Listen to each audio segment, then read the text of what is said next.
Welcome to mastermind of GK. एक बार फिर से आप लोग का स्वागत है मास्टरमाइंड ऑफ जीके में। फ्रेंड्स, आज इस वीडियो में फुल प्रैक्टिस सेट देखेंगे 100 प्रश्नों का, जो बिहार कांस्टेबल का एग्जाम 21 मार्च का होने वाला है, उसके लिए महत्वपूर्ण है। देखिए फ्रेंड्स, करीब करीब मैं सभी प्रकाशन का प्रैक्टिस सेट आप लोग को करवाया हूँ, जैसे मैं उपकार का हो गया, रिहंत का हो गया, स्पार्क का हो गया, रुकमणी का हो गया, प्लेटफॉर्म का हो गया। ठीक फ्रेंड्स, तो आज का जो प्रैक्टिस सेट है फ्रेंड्स, देखिए झा सर से लिया गया है। तो देखिए फ्रेंड्स, क्वेश्चन का लेवल इसमें ठीक ठाक है। पूरा प्रैक्टिस सेट आप लोग जरूर देखिएगा। आज का पहला सवाल देख लेते हैं।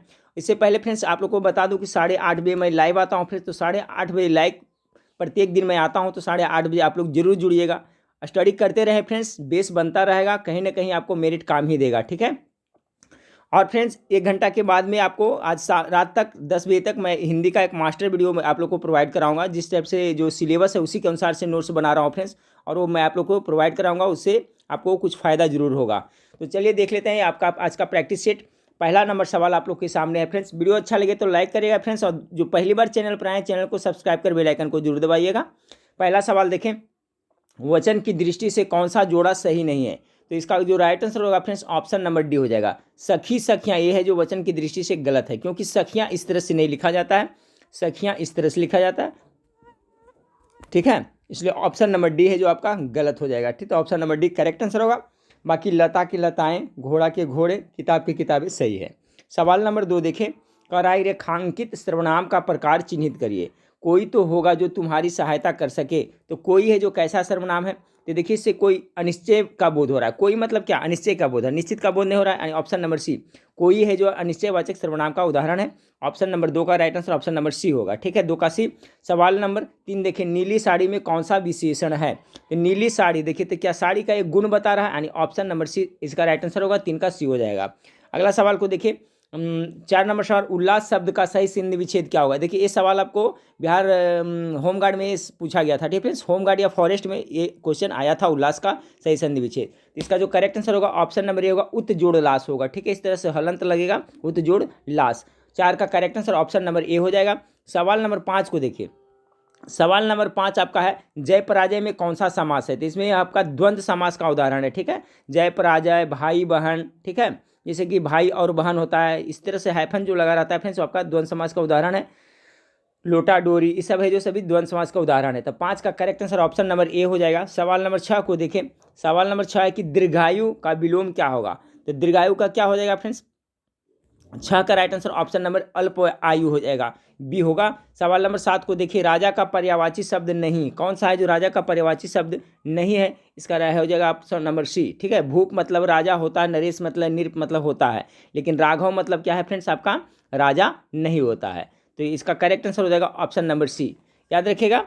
चलिए सवाल नंबर 8 को देखते हैं। हिमाद्री तुंग श्रृंग से क्या है? ठीक है, हिमाद्री तुंग श्रृंग से क्या है ये? ठीक है, तो 8 का जो करेक्ट आंसर है ऑप्शन नंबर सी, ये प्रयाण गीत है। जो हिमाद्री तुंग श्रृंग से, ये क्या है फ्रेंड्स? तो यह प्रणय गीत का उदाहरण है। 8 का right answer option number C हो जाएगा। ठीक है, चलिए अगला सवाल को लेते हैं।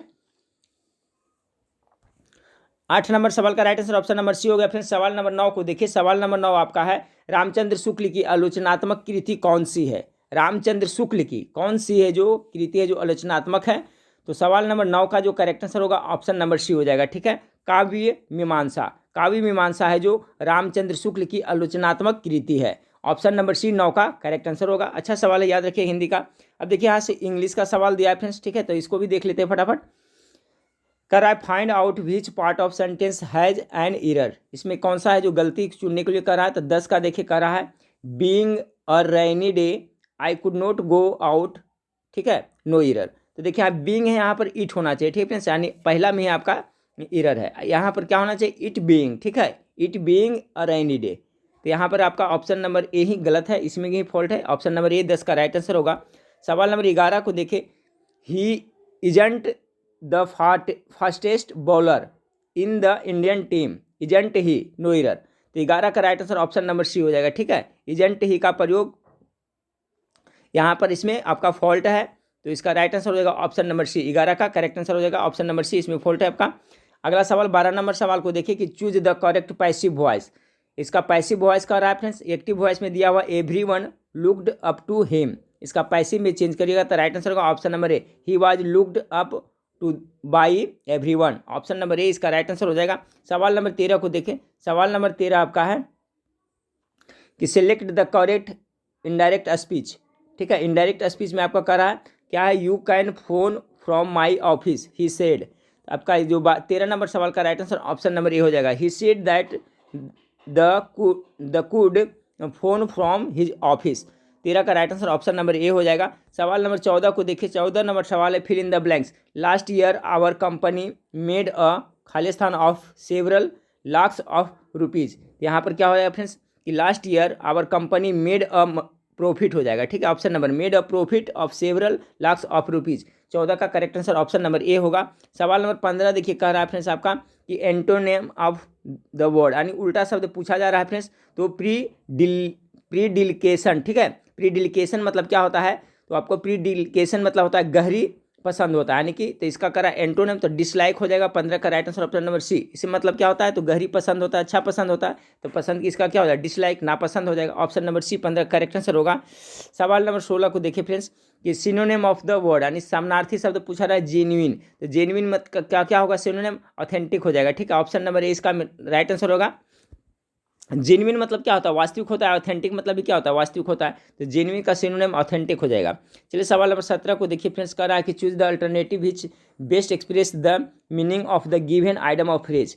There is a lot of bad blood between them, यानी बैड ब्लड मतलब क्या होता है, दुश्मनी होता है। ठीक है, तो इसका क्या हो जाएगा राइट आंसर 17 का सी हो जाएगा। ठीक है, एंग्री फीलिंग 17 का correct answer option number C होगा। सवाल नंबर 18 को देखिए। 18 नंबर सवाल है select the one which can be substitute for the given words sentence something which can not be believed. ठीक है, अनेक शब्दों का एक शब्द है something which can not be believed, मतलब कुछ जिस पे भरोसा नहीं किया जाए, विश्वास नहीं किया जा सके। 18 का तो क्या हो जाएगा, इनक्रेडिबल होगा, यानी अविश्वसनीय होगा। ठीक है, यानी 18 का right answer option number C हो जाएगा।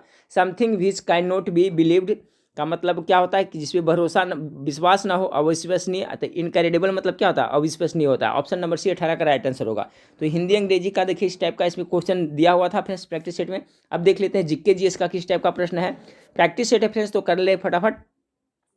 आपका है कि किसी प्रतिरोध में धारा प्रवाह को 4 गुना बढ़ाया जाता है, उत्पन्न ऊष्मा बढ़ेगी। अच्छा सवाल है, तो राइट आंसर होगा ऑप्शन नंबर डी 16 गुना हो जाएगा। ठीक है, किसी प्रतिरोध में धारा प्रवाह को 4 गुना बढ़ाया जाता है तो उत्पन्न ऊष्मा कितना हो जाएगा, तो 16 गुना हो जाएगा। 19 का करेक्ट आंसर हो जाएगा आपका ऑप्शन नंबर डी हो जाएगा। चलिए सवाल नंबर 20 को देखें। सवाल नंबर 20 आपका है कि निम्नलिखित में से कौन संलयन प्रक्रम पर आधारित है। संलयन प्रक्रम पर कौन सा आधारित है। 20 नंबर सवाल का राइट आंसर होगा option number B hydrogen bomb. ठीक है, हाइड्रोजन बम है जो नाभिकीय संलयन के सिद्धांत पे काम करता है फ्रेंड्स, जबकि परमाणु बम है जो किसके नाभिकीय विखंडन के सिद्धांत पे काम करता है। तो दोनों याद रखिएगा, हो सकता है पूछा जाए। तो 20 का correct answer option number B होगा हाइड्रोजन बम।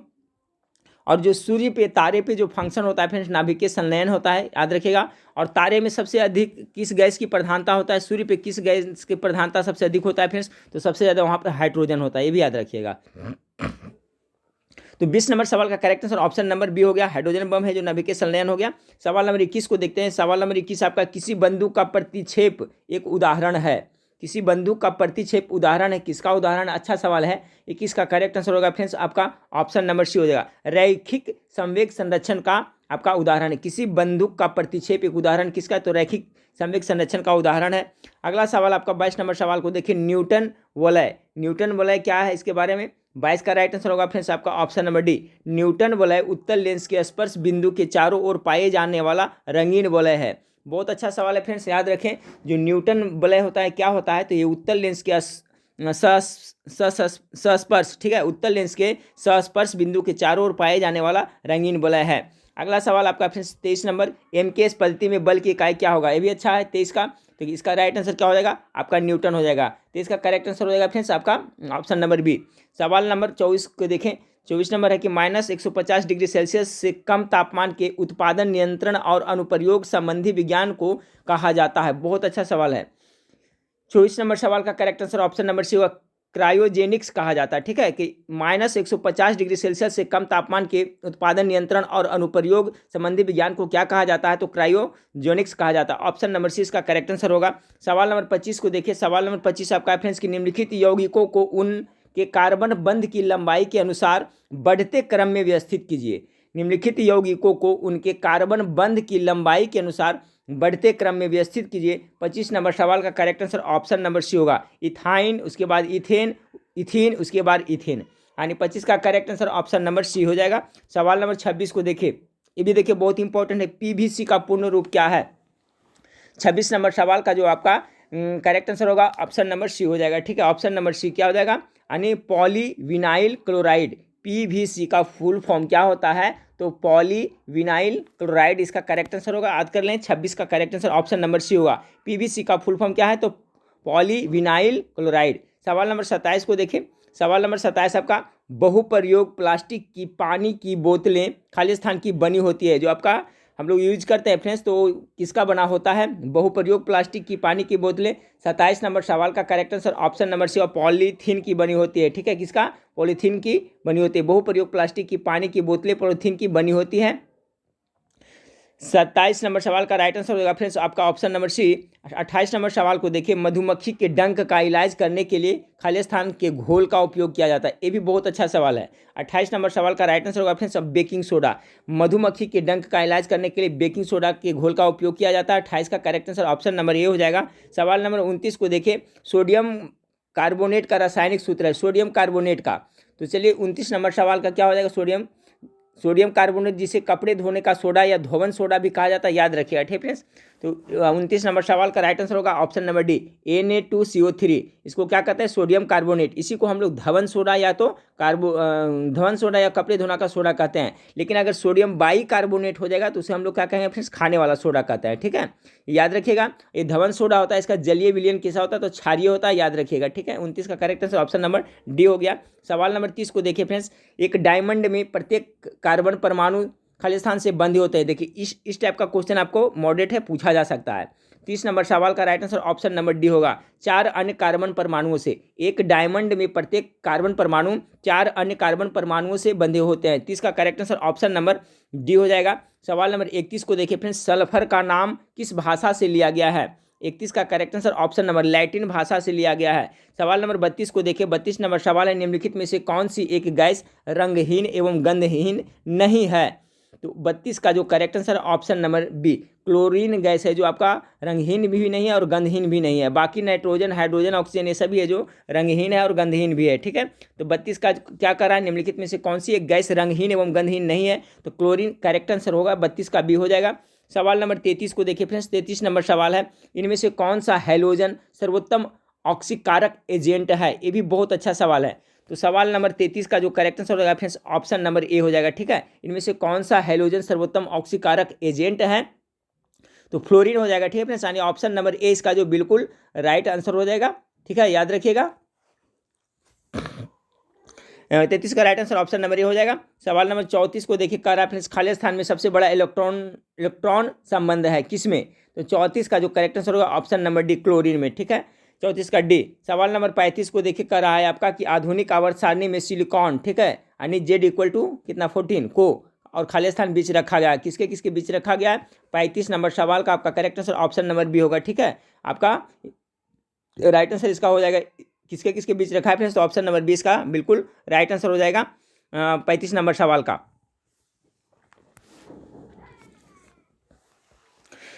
फिर से एक बार सुने फ्रेंड्स कि आधुनिक आवर्त सारणी में सिलिकॉन, ठीक है, यानी कि Z = 14 को खाली स्थान में इतना के बीच रखा गया फ्रेंड्स, तो आपका ये हो जाएगा, आपका एल्युमिनियम और फास्फोरस के बीच में रखा गया है, यानी कि right answer option number B हो जाएगा। चलिए सवाल नंबर 36 को देखें सॉरी, उन 3 तत्वों को नमित करें जिसके सबसे बाहरी सेल में केवल 1 इलेक्ट्रॉन होता है। देखिए किसका किसका बाहरी सेल में 1 इलेक्ट्रॉन होता है, चलिए गेस करें फ्रेंड्स, इसका राइट आंसर क्या होगा, तो इसका हो जाएगा कौन कौन, लिथियम का हो जाता है फ्रेंड्स, लिथियम हो जाएगा, उसके बाद में सोडियम हो जाएगा, उसके बाद में पोटेशियम हो जाएगा, ठीक है। तो देखिए लिथियम का कितना परमाणु संख्या होता है, 3 होता है ना, तो पहला में कितना हो गया, 2 हो गया, बाहरी में कितना बच गया, 1 हो गया। उसके बाद में लिथियम के बाद सोडियम का 11 होता है, तो 2 8 हो गया, उसके लास्ट में 11 1 बच गया। पोटेशियम का होता है कितना, 19 होता है ना, तो 2 हुआ, फिर 8 हुआ, फिर 8 हुआ, 8 8 16 17 18 19। समझ गए होंगे फ्रेंड्स मेरे ख्याल से। तो देखिए अच्छा सवाल है ये कि उन 3 तत्वों को नामित करें जिसके सबसे बाहरी शेल में केवल एक इलेक्ट्रॉन होते हैं। तो कौन कौन हो जाएगा फ्रेंड्स? तो 36 नंबर सवाल है। 36 का राइट आंसर ऑप्शन नंबर आपका बी, लिथियम, सोडियम और पोटेशियम। ठीक है, लिथियम का परमाणु क्रमांक 3 है, इसको करिएगा तो पता चलेगा। सोडियम का 11 है और पोटेशियम का कितना होता है? 19 होता है। और 36 का right answer option number B हो जाएगा। सवाल नंबर 37 को देखिए फ्रेंड्स कि प्रोकैरियोटिक के अंतर्गत कौन सी जीव आता है? ये भी अच्छा सवाल है फ्रेंड्स। प्रोकैरियोटिक के अंतर्गत कौन सा जीव आता है? तो 37 नंबर सवाल का जो करेक्ट आंसर होगा फ्रेंड्स ऑप्शन नंबर ए हो जाएगा। जीवाणु है जो क्या है फ्रेंड्स आपका प्रोकैरियोटिक के अंतर्गत आता है। जीवाणु का जो कोशिका होता है वो प्रोकैरियोटिक कोशिका कहलाती है। ठीक है, तो इसका राइट आंसर ऑप्शन नंबर ए 37 का ए होगा। 38 नंबर सवाल के देखें कि कौन सी कोशिका में सेल वॉल नहीं पाई जाती है? सेल वॉल, ठीक है, सेल वाल किस में पाई नहीं जाती? 38 का राइट आंसर क्या होगा? सेल वाल देखिए कहीं कहीं कोशिका भित्ति भी लिखा रहेगा, तो उसमें कंफ्यूज नहीं होना है। फिर सेल वाल बोलें या कोशिका भित्ति एक ही बात हुआ। तो देखिए जंतु कोशिका में कोशिका भित्ति आपका नहीं पाया जाता है। ठीक है, याद रखिए ऑप्शन नंबर 20 का करेक्ट आंसर होगा। HIV वायरस किसको प्रभावित करता है? बहुत इंपॉर्टेंट सवाल है फ्रेंड्स, 39 नंबर का मॉडरेट सवाल है। तो देखिए लिम्फोसाइट को करता है, याद रखिएगा। ठीक है, आपका HIV वायरस जो किसको प्रभावित करता है? तो लिम्फोसाइट का मुख्य रूप से आपको ये प्रभावित करता है। लिम्फोसाइट है क्या है फ्रेंड्स? तो देखिए जिससे हमारे शरीर में जो रोग प्रतिरोधक क्षमता लिम्फोसाइट ही करता है, जो WBC है फ्रेंड्स, कह सकते हैं WBC। ठीक है, तो इसी को नाम क्या लिम्फोसाइट है ना, तो इसी को ये प्रभावित करता है। जब किसी को एड्स हो जाता है फ्रेंड्स तो शरीर में जो प्रतिरोधी क्षमता होता है उसी को नष्ट कर देता है। तो ये अच्छा सवाल है। देखिए HIV वायरस किसको प्रभावित करता है? तो लिम्फोसाइट का मुख्य रूप से आपको प्रभावित करता है। ठीक है, चलिए अगला सवाल को लेते हैं। 40 नंबर सवाल को सारगासम एक प्रकार का क्या है? सारगासम एक प्रकार का क्या है? 40 का right answer option number B एक शैवाल है। सारगासम एक प्रकार का शैवाल है। 41 नंबर सवाल को देखिए फ्रेंड्स, अधिपादप जड़ किसमें पाई जाती है? अधिपादप जड़ किसमें पाई जाती है? बहुत अच्छा सवाल है इसका। तो देखिए आर्किड, ठीक है, आर्किड के पौधे में आपका ये पाया जाता है। ऑप्शन नंबर 20 का बिल्कुल राइट आंसर हो जाएगा। ठीक है, देखिए जो आर्किड के पौधे होते हैं वो क्या होता है फ्रेंड्स? झूला के समान लटकती जड़ें देखे होंगे आप लोग। ठीक है, तो इसका जो राइट आंसर होगा अधिपादप जड़, जो झूला के समान लटका हुआ रहता है, तो उसको क्या कौन सा पौधा कहते हैं? उसको तो हम लोग आर्किड पौधा कहते हैं। तो याद रखिएगा 40 का right answer option number B है। ये अच्छा सवाल है फ्रेंड्स, एक बार पुनः देख ले। अधिपादप जड़ किस में पाई जाती है? तो आर्किड के पौधे में। ठीक है, आर्किड के पौधे में जो होता है फ्रेंड्स, झूला के समान लटकती जड़ें होती है। ठीक है, जिसे क्या कहा जाता है? तो एपिथेटिक रूट कहा जाता है, ये भी याद रखिएगा। तो 41 का right answer option number B हो गया। सवाल नंबर 42 देखिए, कह रहा है आपका दारू उत्तक के नाम से जाना जाता है। चलिए अच्छा सवाल है, दारू उत्तक किसे कहा जाता है? 42 नंबर सवाल का फ्लोएम हो जाएगा। ठीक है, फ्लोएम का क्या कहा जाता है? दारू उत्तक के नाम से भी जाना जाता है। ठीक है, यह जो क्या करता है फ्रेंड्स आपका फ्लोएम उत्तक है, जो क्या करता है पत्तियों में जो खाना बनता है खाद्य पदार्थ उसको सभी जगह पहुंचाता है। और ये जाइलम उत्तक होता है, क्या करता है? जड़ से जल और खनिज लवण को सभी जगह पहुंचाता है। नीचे से ऊपर जल पहुंचाने का काम जाइलम का है। और फ्लोएम क्या करता है? फ्लोएम जिसे दारू उत्तक भी कहते हैं। ठीक है, दारू उत्तक किसे कहते हैं? तो फ्लोएम को कहते हैं, जो आपका खाद्य पदार्थ का संवहन करता है। 42 का correct answer option number B होगा। सवाल नंबर 43 को देखें। सवाल नंबर 43 आपका है फ्रेंड्स कि इनमें से कौन सा एक पदार्थ जैव निम्नकरणीय प्रदूषक के अंतर्गत आता है? ये भी अच्छा सवाल है फ्रेंड्स। 43 का करेक्ट आंसर हो जाएगा आपका कागज है, चमड़ा गो सभी हो जाएगा। ठीक है फ्रेंड्स, देखिए निम्नकरणीय कर रहा है ना, इनमें से कौन सा एक पदार्थ जैव निम्नकरणीय प्रदूषक के अंतर्गत आता है? तो आपका गोबर भी, कागज, चमड़ा सभी हो जाएगा। सवाल नंबर 44 को देखें। सवाल नंबर 44 है मस्तिष्क का सबसे बड़ा भाग क्या कहलाता है? ये भी बहुत टॉप मोस्ट भी आए हैं, हो सकता है पूछ दिया जाए फ्रेंड्स। तो क्या उसे सेरिब्रम कहते हैं? ठीक है, मनुष्य के मस्तिष्क का सबसे बड़ा भाग को क्या कहते हैं? सेरिब्रम कहते हैं। और देखिए फ्रेंड्स, अगर पूछा जाए आपको क्वेश्चन घुमा करके भी पूछा जा सकता है, इसका कॉन्सेप्ट क्लियर रखें। देखिए फ्रेंड्स, इसके बाद से आपका जो फायरमैन के लिए और GD का क्लास चलेगा, तो 8:30 बजे आपका कॉन्सेप्ट के साथ मैं प्रत्येक दिन आप लोगों को लाइव क्लास प्रोवाइड कराऊंगा फ्रेंड्स, जिसमें आपका बेसिक नॉलेज भी बताया जाएगा। कोई भी टॉपिक पकड़ करके पहले टॉपिक डील करेंगे, उसके बाद उसमें GK GS जिस तरह से क्लास में पढ़ाया होता है उस टाइप से करेंगे, ताकि कॉन्सेप्ट क्लियर हो जाए। तो कह रहा मस्तिष्क का सबसे बड़ा भाग क्या कहलाता है? सेरिब्रम कहलाता है। ठीक है, और देखिए यह जो मनुष्य में है, जो बुद्धि का, चतुराई का, सोचने का, समझने का, चतुराई का, सभी का केंद्र कौन होता है? तो आपका मस्तिष्क का बड़ा भाग जो सेरिब्रम है वही होता है। तो इसको भी याद रखिए। क्वेश्चन किस तरह से पूछा जा सकता है कि आपका कि मस्तिष्क के बुद्धि का, चतुराई का, सोचने का, ठीक है, या समझने की शक्ति का केंद्र किसे कहा जाता है? ऑप्शन दे देगा आपका सेरिब्रम और सेरिबलम। तो इसमें कन्फ्यूज नहीं होना है। आपका जो मस्तिष्क का बड़ा भाग होता है सेरिब्रम, यही है जो आपका सोचने समझने और बुद्धि का केंद्र होता है। 44 का करेक्ट आंसर ऑप्शन नंबर ए हो जाएगा। सवाल नंबर 45 को देखें, हृदय के किस भाग में शुद्ध रक्त पहुंचता है? ये भी टॉप मोस्ट VVI सवाल है, ठीक है। 45 का करेक्ट आंसर क्या होगा फ्रेंड्स? आपका ऑप्शन नंबर बायां आलिंद में होता है। देखिए मनुष्य का जो हृदय होता है फ्रेंड्स, उसमें कितने टोटल 4 कोष्ठक होते हैं। कितने? 4 कोष्ठक होते हैं। एक देखिए बायां आलिंद है, ऊपर का भाग होता है जो ये हो गया बायां आलिंद होता है। इधर होता है दायां आलिंद होता है। इधर बायां नीले होता है और दायां नीले होता है, ठीक है, याद रखिएगा। तो हृदय के किस भाग में शुद्ध रक्त पहुंचता है फ्रेंड्स? ये आपका बायां आलिंद, ठीक है, याद रखिएगा। बायां आलिंद में है जो आपका शुद्ध रक्त पहुंचता है, यानी ऑप्शन नंबर बी 45 का बिल्कुल करेक्ट आंसर हो जाएगा। अच्छा सवाल है। और कौन सा है जो सीरा है जो शुद्ध रक्त को धोता है फ्रेंड्स? तो आपका देखिए फुफ्फुसीय सॉरी धमनी है, ठीक है। क्या होता है? धमनी। धमनी है जो शुद्ध रक्त को धोता है। शुद्ध रक्त किसे कहते हैं? तो शुद्ध रक्त जो आपका O2 ऑक्सीजन युक्त ब्लड को क्या कहेंगे? शुद्ध रक्त कहेंगे। और जो CO2 यानी कार्बन डाइऑक्साइड से युक्त रहेगा उसे अशुद्ध खून कहेंगे। तो सवाल ये पूछेगा फ्रेंड्स कि शुद्ध रक्त कौन धोता है? तो शुद्ध रक्त कौन धोता है? तो आपका धमनी है जो शुद्ध रक्त धोता है। और सीरा होता है, ठीक है फ्रेंड्स, सीरा जिसे वेन कहते हैं, नस भी कहें, वो है जो अशुद्ध खून को धोता है, ठीक है। और इसमें भी एक एक्सेप्शन है कि एक फुफ्फुसीय सीरा है, एक फुफ्फुसीय धमनी, आप लोग पढ़े होंगे। तो फुफ्फुसीय सीरा है जो फ्रेंड्स अपोजिट होता है, यानी फुफ्फुसीय सीरा जनरली सीरा है जो अशुद्ध रक्त को धोता है, लेकिन फ्रेंड्स फुफ्फुसीय सीरा है जो शुद्ध रक्त को धोता है एक्सेप्शन में। उसी तरह से फुफ्फुसीय धमनी होता है वो भी अशुद्ध रक्त को धोता है। जनरली धमनी शुद्ध रक्त को धोता है, लेकिन फुफ्फुसीय धमनी है जो अशुद्ध रक्त को धोता है। तो इसका कॉन्सेप्ट आप लोग क्लियर रखिएगा, हो सकता है पूछा जाए। मनुष्य के हृदय में 4 चेंबर होते हैं, जिसमें आपका कह रहा है कि हृदय के किस भाग में शुद्ध रक्त पहुंचता है? तो आपका बायां आलिंद में पहुंचता है। यही 4 चेंबर होता है। यहाँ पर देखिए आपका दिया हुआ चारों चेंबर कौन कौन है? तो दायां आलिंद, बायां आलिंद, दायां नीला और बायां नीला होता है। तो इसी में शुद्ध रक्त आता है, ठीक है। और पूछा जा सकता है फ्रेंड्स कि देखिए आपका जो 4 चेंबर होता है, तो इसमें नीले होता है जो नीचे की ओर होता है, ठीक है, और ऊपर की ओर आलिंद होता है। इसका ट्रिक भी है फ्रेंड्स, न से नीले है ना, तो न से नीचे, तो नीचे की ओर जो रहेगा उसे क्या कहेंगे? नीले कहेंगे। यानी इधर दायां नीला है, बायां नीला है, ऊपर में बायां आलिंद और इधर दायां आलिंद होता है, ठीक है। कॉन्सेप्ट क्लियर हुआ होगा। 46 नंबर सवाल को देखे, इनकस तथा मैलियस हड्डी पाई जाती है। ये भी बहुत अच्छा सवाल है, हो सकता है पूछा जाए फ्रेंड्स। देखिए पूछने के कहाँ से पूछेगा ये तो समझ में नहीं आ रहा है फ्रेंड्स, लेकिन हम लोग तो करीब करीब टॉपिक पूरा पढ़ रहे हैं फ्रेंड्स, और उस टाइप का क्वेश्चन भी प्रोवाइड करा रहा हूँ। क्वेश्चन ये ढंग से नहीं सेट किया जा रहा है। कोई भी ऐसा एग्जाम है फ्रेंड्स इस तरह का क्वेश्चन नहीं सेट की जाती है। खैर छोड़िए फ्रेंड्स, ज़्यादा पढ़ा रहेगा तो बाकी सबसे ज़्यादा। और टेलीग्राम ग्रुप आप लोग ज्वाइन कर लेगा फ्रेंड्स। कुछ भी अगर जो आपको हिंट्स मिलता है, कहीं से भी कुछ भी मटेरियल मिलता है और जो प्रैक्टिस सेट मिलता है, तो फ्रेंड्स आपको टेलीग्राम ग्रुप में मैं शेयर कर रहा हूँ फ्रेंड्स, और मैं किस तारीख को भी मैं करूँगा, ठीक है। तो 46 नंबर सवाल को देखें।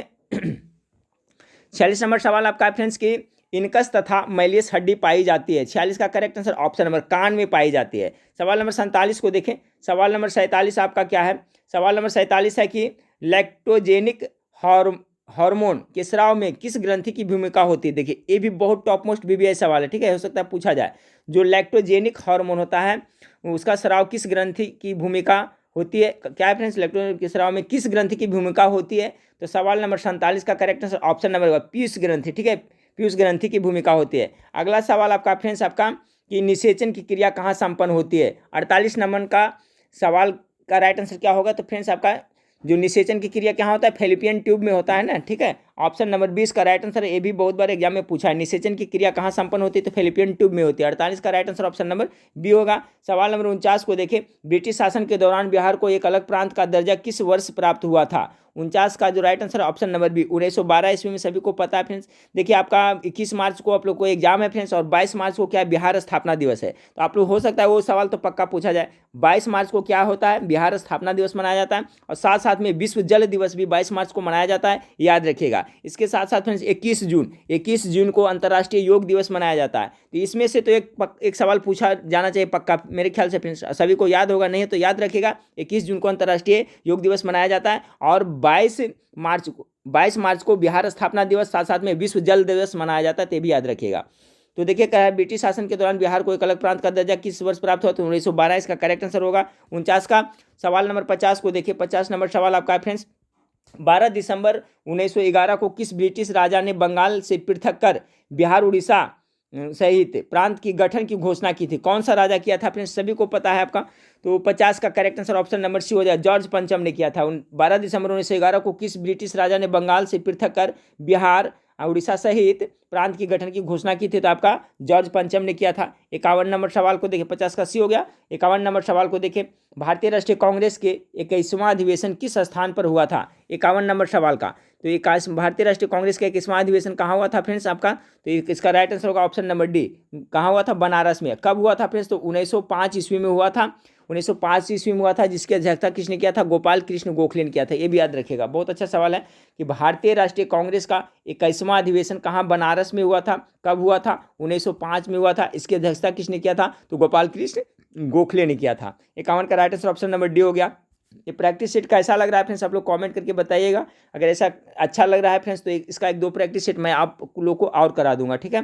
52 नंबर सवाल आपका है, पटना में 1913 में अनुशीलन समिति की एक शाखा की स्थापना किसने की थी? ये भी टॉप मोस्ट भी सवाल है। 52 नंबर सवाल का जो राइट आंसर होगा ऑप्शन नंबर सी हो जाएगा फ्रेंड्स, सचिंद्रनाथ सन्याल ने किया था। अच्छा सवाल हो सकता है पूछ दिया जाए कि पटना में 1913 में जो अनुशीलन समिति की एक शाखा की स्थापना हुआ था वो किसने किया था? तो 52 नंबर सवाल का right answer option number C हो जाएगा, सचिंद्रनाथ सन्याल ने किया था। 53 नंबर सवाल को देखें। 53 नंबर सवाल है, 30 अप्रैल 1908 के मुजफ्फरपुर बम कांड में किसकी हत्या का प्रयास किया गया था? ये भी बहुत अच्छा सवाल है फ्रेंड्स। 53 का करेक्ट आंसर ऑप्शन नंबर होगा, जज किंग्सफोर्ड की हत्या का प्रयास किया गया था। और देखिए इस संबंध में किसको फ्रेंड्स आपका प्रफुल्ल चाकी एवं खुदीराम बोस पकड़े गए थे, ठीक है। ये तीनों आपका पकड़े गए थे फ्रेंड्स, तो ये भी याद रखिएगा। जो आपका ये जो 30 अप्रैल 1908 के मुजफ्फरपुर बम कांड हुआ था, इसमें कौन कौन पकड़े गए थे फ्रेंड्स आपका? तो इस संबंध में प्रफुल्ल चाकी और खुदीराम बोस पकड़े गए थे, ठीक है। और इसमें आपका खुदीराम को फांसी भी दी गई थी, ठीक है। और प्रफुल्ल चंद्र चाकी ने क्या किया था? स्वयं को गोली मार ली थी। तो ये भी जरूर याद रखिएगा।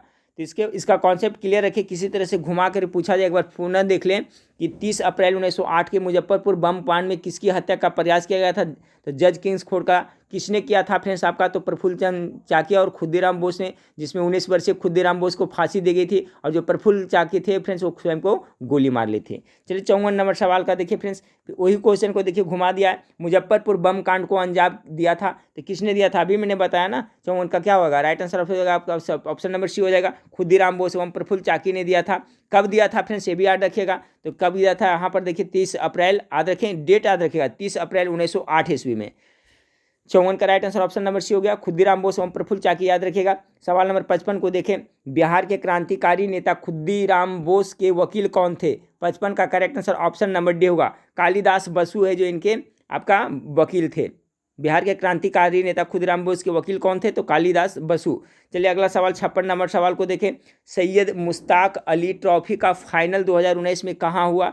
56 का correct answer option number A होगा, सूरत में हुआ था। चलिए सवाल नंबर 57 को देखें, संतोष ट्रॉफी का संबंध किस खेल से है? सभी का जवाब पता होना चाहिए, किससे है? 57 नंबर सवाल का संतोष ट्रॉफी है। संतोष ट्रॉफी का संबंध किस खेल से है फ्रेंड्स? इसका जवाब हमें आप कमेंट करके जरूर बताइएगा, किससे है? संतोष ट्रॉफी किससे संबंधित है फ्रेंड्स? आपका जवाब हमें आप कमेंट करके 57 का जरूर बताइएगा राइट आंसर क्या होगा, ठीक है, क्योंकि बहुत बार मैं पढ़ा चुका हूँ ये। सवाल नंबर 57 का राइट आंसर क्या होगा? संतोष ट्रॉफी का संबंध किस खेल से संबंधित है? इसका जवाब आप हमें कमेंट करके बताइएगा। 58 नंबर सवाल को देखिए। 58 नंबर सवाल है, IPL 2020 का आयोजन कहाँ किया गया था? IPL 2020 का आयोजन कहाँ किया गया था, ठीक है। तो सवाल नंबर 58 का राइट आंसर क्या होगा? ऑप्शन नंबर आपका ए हो जाएगा, दुबई में किया गया था ना। IPL 2020 का आयोजन कहाँ किया गया था? तो दुबई इसका करेक्ट आंसर हो जाएगा फ्रेंड्स, ठीक है। आपका जो इसका जो फाइनल कौन सा संस्करण था ये भी याद रखिएगा, जो IPL 2000 में हुआ था कोरोना काल में एक तरह से, तो आपका 13वें संस्करण हुआ था। क्या हुआ था? 13वें संस्करण हुआ था। इसका जो फाइनल मुकाबला हुआ था वो कहाँ? UAE में हुआ था ना, ठीक है, याद रखिएगा फ्रेंड्स। तो इसका जो राइट आंसर ऑप्शन नंबर ए हो जाएगा। चलिए सवाल नंबर 59 को देखते हैं, ऊंचे क्षेत्रों में लेटेराइट मृदा की रचना होती है, कैसी होती है लेटेराइट मिट्टी की ऊंचे क्षेत्रों में? 58 का राइट आंसर ऑप्शन नंबर ए क्षारीय होता है, ठीक है, क्षारीय। 58 का क्वेश्चन एक बार फिर से देखिए फ्रेंड क्या कर रहा है कि ऊंचे क्षेत्रों में लेटेराइट मृदा यानी मिट्टी की रचना होती है, ऊंचे क्षेत्रों में अम्लीय हो जाएगा फ्रेंड्स, मिस्टेक हो रहा था यहाँ पर। 59 का right answer option number C हो जाएगा कि जो ऊंचे क्षेत्रों में लेटेराइट मृदा की रचना कैसी होती है, तो ये आपका क्या होता है? अम्लीय होता है। लेटराइट मिट्टी भी आपका 3 प्रकार का होता है फ्रेंड्स। जैसे एक होता है लाल लेटराइट मिट्टी होता है, सफ़ेद लेटराइट मिट्टी होता है, फिर एक होता है भूमिगत जलवायु लेटराइट मिट्टी होता है। तो जो ऊंचे क्षेत्र में लेटराइट मृदा होती है उसका जो प्रवृत्ति होती है अम्लीय होता है, ठीक है। इसका right answer option number C होगा, 59 का सी हो जाएगा। चलिए सवाल नंबर 60 को देखते हैं। सवाल नंबर 60 आप लोग के सामने है फ्रेंड्स। क्या है कि निम्नलिखित में से किसको सह्याद्री पर्वतमाला भी कहा जाता है। बहुत अच्छा सवाल है, पहले भी बहुत बार करा चुका हूं। 60 का करेक्ट आंसर हो जाएगा ऑप्शन नंबर बी, पश्चिमी घाट को सह्याद्री पर्वतमाला भी कहा जाता है। अगला सवाल आपका है फ्रेंड्स कि बादल वायुमंडल में तैरते हैं अपने किसके कारण। तो ये तो भी आपका जवाब पता होना चाहिए, अल्प घनत्व के कारण ही तो तैरते हैं। 61 का right answer option number D हो जाएगा। 62 नंबर सवाल है, भारत में स्थापित पहला परमाणु संयंत्र कौन सा था। तो 62 का जो करेक्ट आंसर होगा तारापुर हो जाएगा, ठीक है। तारापुर भारत में स्थापित पहला परमाणु संयंत्र है। ऑप्शन नंबर 62 का भी करेक्ट आंसर होगा। सवाल नंबर 63 को देखिए। 63 नंबर सवाल आपका है कि भारत में पहली बार सन 1853 में किस स्थान से रेल यात्रा प्रारंभ की गई थी।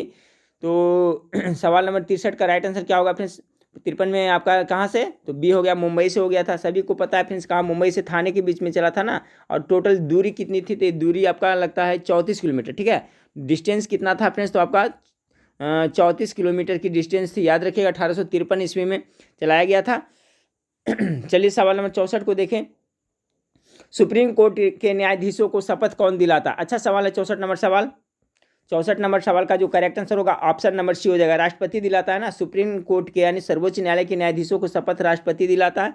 65 नंबर सवाल को देखें।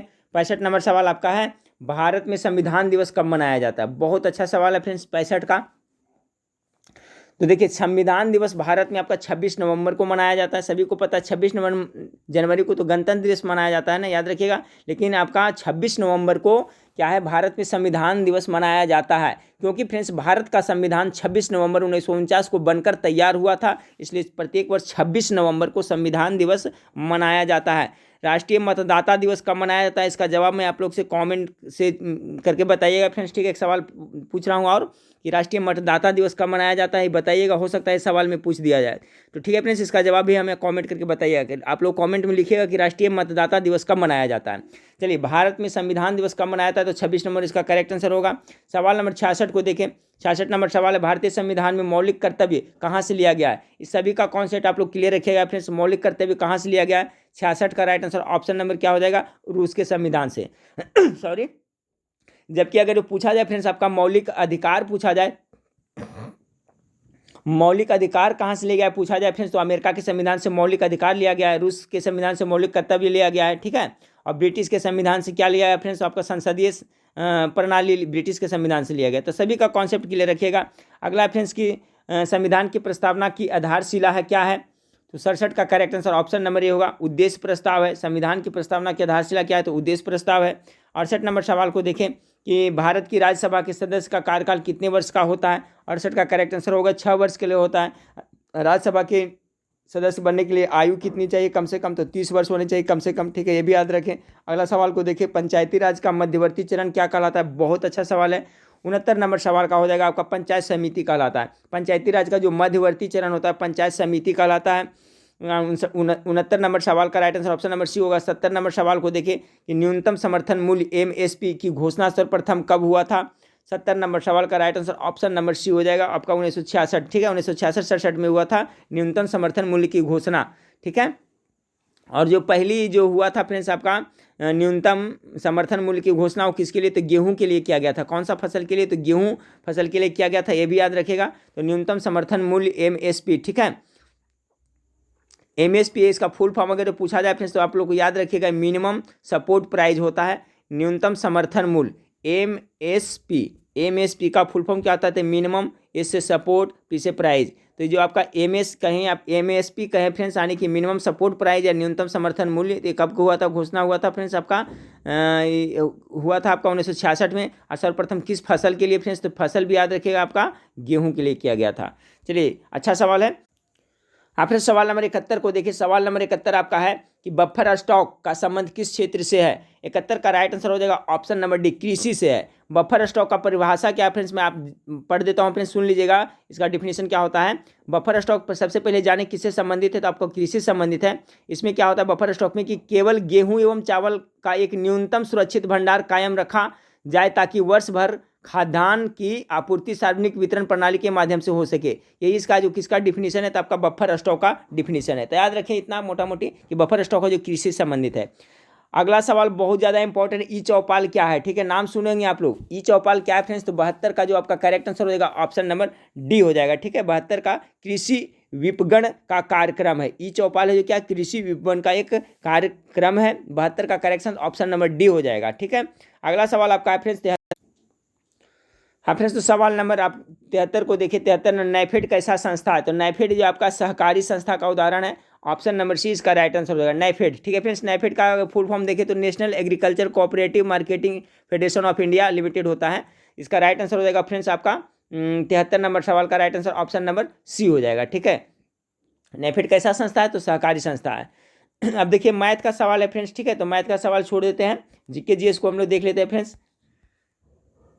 चलिए तो यहाँ से देखिए आपका वापस जीके जीएस है, 10 सवाल आपका मैथ से था फ्रेंड्स। तो 84 नंबर सवाल से देखिए। 84 नंबर सवाल आपका है कि लक्षद्वीप में कितने द्वीप समूह हैं, टोटल कितने द्वीप समूह हैं, टोटल 36 है ना। ऑप्शन नंबर सी इसका राइट आंसर हो, याद करते चलिएगा फ्रेंड्स, बहुत अच्छा इंपॉर्टेंट क्वेश्चन है, छोटा है लेकिन इंपॉर्टेंट क्वेश्चन है। लक्षद्वीप में कितने द्वीप समूह है टोटल, तो 36 लक्षद्वीप समूह है। अगला सवाल आपका फ्रेंड्स, साइलेंट वैली कहाँ स्थित है, तो साइलेंट वैली कहाँ पड़ता है आपका, ठीक है, बताएं आप लोग फटाफट। तो इसका जो राइट आंसर होगा आपका केरल में पड़ता है। अगला सवाल को देखते हैं। 86 नंबर सवाल है आपका, निम्नलिखित में से किसको भारत में नगदी फसल माना जाता है। नगदी फसल किसे कहा जाता है, 86 का राइट आंसर हो जाएगा ऑप्शन नंबर सी, प्याज को नगदी फसल माना जाता है। गन्ना को भी नगदी फसल माना जाता है, ठीक है फ्रेंड्स। तो इसमें से आपका प्याज को नगदी फसल राइट आंसर होगा। गेहूं चना ये सब रबी फसल के अंतर्गत आता है, ठीक है। तो प्याज को नगदी फसल माना जाता है। टेहरी बांध का निर्माण किस नदी पर किया गया है फ्रेंड्स, 87 नंबर का, तो टेहरी भागीरथी नदी ना, ऑप्शन नंबर सी इसका करेक्ट आंसर होगा। टेहरी बांध है जो किस नदी पे, भागीरथी नदी पर बनाया गया। 88 नंबर सवाल को देखें। पेंसिलिन के निर्माण का मुख्य केंद्र निम्नलिखित में से किस शहर में है। पेंसिलिन के निर्माण का मुख्य केंद्र कहाँ है फ्रेंड्स, चलिए आप लोग जानते होंगे। 88 का गेस करें तो पिंपरी में ना, नाम सुनोगे, पिंपरी है जो पेंसिलिन उद्योग के लिए जाने जाते हैं। ऑप्शन नंबर सी 88 का करेक्ट आंसर होगा। 89 नंबर सौर मंडल का सबसे चमकीला ग्रह कौन सा है, तो शुक्र को ना, ऑप्शन नंबर सी इसका है जो राइट आंसर होगा। सबसे गर्म ग्रह भी यही है और सबसे चमकीला ग्रह शुक्र है। अफ्रीका में असवान डैम द्वारा बनाई गई झील क्या है। असवान डैम द्वारा अफ्रीका में जो झील बनाया है उसका नाम क्या है फ्रेंड्स, तो आपका 90 नंबर सवाल का right answer option number C होगा, नैसार झील है, ठीक है। कौन सा, नैसार झील है। अफ्रीका में असवान डैम द्वारा बनाई गई झील क्या है, तो नैसार झील है। 91 नंबर सवाल को देखिए फ्रेंड्स कि लाल मृदा में लाल रंग किसके आलेपन के कारण आ जाता है। 91 नंबर सवाल का राइट आंसर क्या होगा, 91 नंबर सवाल का आपका करेक्ट आंसर हो जाएगा फ्रेंड्स आपका ऑप्शन नंबर सी हो जाएगा। आयरन ऑक्साइड से आता है ना, यानी लोहा से आ जाता है, ऑप्शन नंबर सी हो जाएगा, ठीक है। लाल मृदा में लाल रंग किसके आलेपन के कारण से आ जाता है फ्रेंड्स, तो आपका लाल मृदा में लाल रंग आयरन ऑक्साइड यानी कि लोहा के कारण आ जाता है। ऑप्शन नंबर सी इसका करेक्ट आंसर है। हाँ फ्रेंड्स, तो सवाल नंबर 92 को देखिए। सवाल नंबर 92 आपके भारतीय मानक समय का यामोत्तर रेखा नहीं गुजरती है, कहाँ से नहीं गुजरती है, तो 92 नंबर सवाल का राइट आंसर होगा ऑप्शन नंबर सी, महाराष्ट्र से नहीं गुजरती है। बाकी आंध्र प्रदेश, छत्तीसगढ़, उत्तर प्रदेश और एक और है फ्रेंड्स आपका मध्य प्रदेश, ये चारों से होकर गुजरती है, जबकि महाराष्ट्र से नहीं गुजरती। तो याद रखिएगा भारतीय मानक समय की यामोत्तर रेखा आंध्र प्रदेश, छत्तीसगढ़, उत्तर प्रदेश और एमपी मध्य प्रदेश से कोई गुजरती, महाराष्ट्र से नहीं।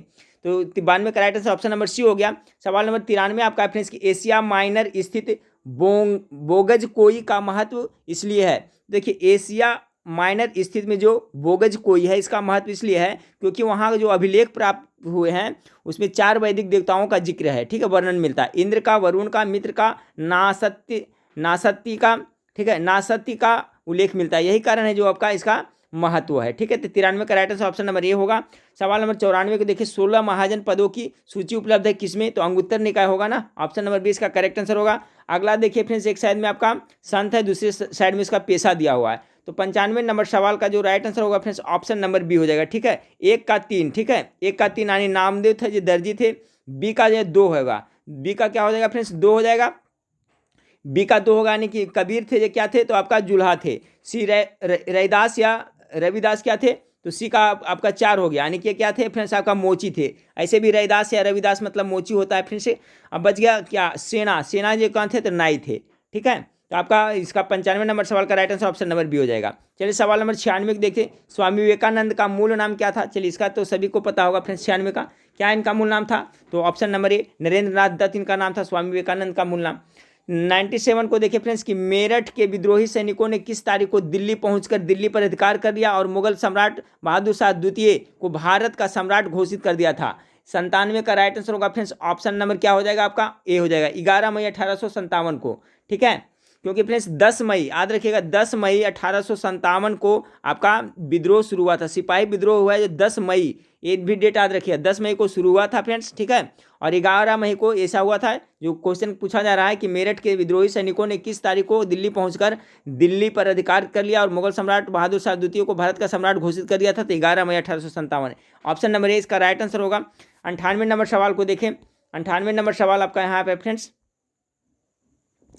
कि लॉर्ड कर्जन के शासनकाल का सबसे मूर्खतापूर्ण कार्य जिसने उग्र राष्ट्रीयता को जन्म दिया था क्या था, लॉर्ड कर्जन के। तो 98 नंबर सवाल का राइट आंसर क्या होगा, ऑप्शन नंबर डी हो जाएगा। ठीक है, क्या हो जाएगा, जो बंगाल का विभाजन करवाया था। सवाल देखिए घुमा फिरा के पूछा जाता है, तो इस तरह से भी पूछा जाता है कि बंगाल का विभाजन कब हुआ था, तो 1905 में। किसके शासनकाल में, तो लॉर्ड कर्जन के शासनकाल में। तो कह रहा है लॉर्ड कर्जन का शासनकाल का सबसे मूर्खतापूर्ण कार्य कौन था, तो यही बंगाल विभाजन था। ठीक है, जिसने उग्र राष्ट्रीयता को जन्म दिया था। Option number D 98 correct answer. सवाल नंबर 99 को देखिए फ्रेंड्स, 99 नंबर सवाल आपका क्या है कि निम्नलिखित में से किस एक ने 1916 में लखनऊ में आयोजित भारतीय राष्ट्रीय कांग्रेस के अधिवेशन में अध्यक्षता की थी। सीधा सीधा पूछा जा रहा है आपका फ्रेंड्स, क्या पूछा जा रहा है 99 नंबर कि जो 1916 ईस्वी में लखनऊ में भारतीय राष्ट्रीय कांग्रेस की अध्यक्षता हुआ था, तो उसके मतलब जो अधिवेशन हुआ था उसके अध्यक्ष कौन थे। ठीक है, तो 99 कहाँ देखिए ऑप्शन दिया हुआ है, तो ये बहुत इंपॉर्टेंट हो सकता है पूछा जाए, तो इसका भी राइट आंसर डी होगा, अंबिका चरण। ठीक है, एसी मजुमदार, या तो अंबिका चरण मजुमदार या तो एसी मजुमदार। तो याद रखें 1916 कब, 1916 ईस्वी में आपका लखनऊ में भारतीय राष्ट्रीय कांग्रेस की जो अधिवेशन हुआ था उसकी अध्यक्षता किसने किया था, तो एसी मजुमदार या अंबिका चरण मजुमदार ने किया था। इस वीडियो को लास्ट सवाल को देखते हैं फ्रेंड्स। आपका लास्ट सवाल क्या है कि भारत में ब्रिटेन के सभी संवैधानिक प्रयोगों में सबसे कम समय तक चला था, कौन सबसे कम समय तक चला था। 100 नंबर सवाल का राइट आंसर हो जाएगा ऑप्शन नंबर सी। ठीक है, 1909 का इंडियन काउंसिल एक्ट है जो बहुत कम चला था। देखिए इसी एक्ट को मार्लो मिंटो सुधार भी कहा जाता है फ्रेंड्स। ठीक है, इसी एक्ट को मार्लो मिंटो सुधार भी कहा जाता है, ये भी आप लोग जरूर याद रखिएगा। तो इसका जो राइट आंसर होगा ऑप्शन नंबर 100 का सी हो जाएगा। ठीक है फ्रेंड्स, तो ये 100 नंबर का प्रैक्टिस सेट था जिसमें आपको मैथ के सेक्शन को छोड़ करके सभी प्रश्न हम लोग ने देखा फ्रेंड्स। तो 8:30 बजे फिर मैं आप लोग को लाइव क्लास में मिलूंगा फ्रेंड्स। 8:30 बजे आप लोग लाइव क्लास जरूर देखिएगा। प्रैक्टिस सेट कैसा था फ्रेंड्स हमें कमेंट करके जरूर बताइएगा। ठीक है, तो नेक्स्ट वीडियो में फिर मिलते हैं, देखने के लिए थैंक यू, धन्यवाद।